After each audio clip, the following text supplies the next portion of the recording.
ఏరుశనగపప్పు, పచ్చెనగపప్పు, పచ్చిమిరపకాయ, ఎండుమిరపకాయ వేగాక పక్కన తీసి పెట్టుకోవాలి. పులిహోర తయారు చేసే విధానం.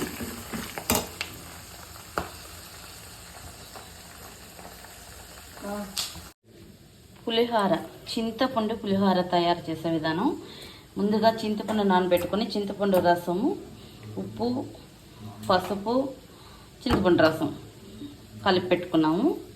నెక్స్ట్ తిరుమాత, ఆవాలు వేసుకొని కరివేపాకు,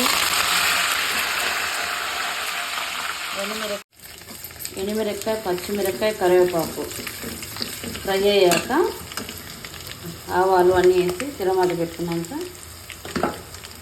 ఇవి కొంచెం ఫ్రై అయ్యాక ముందుగా కలిపి పెట్టుకున్న చింతపండు రసాన్ని వేసేసుకోవాలి. బాగా కలుపుకొని ఉప్పు సరిపోయిందో లేదో చూసుకున్నాయి.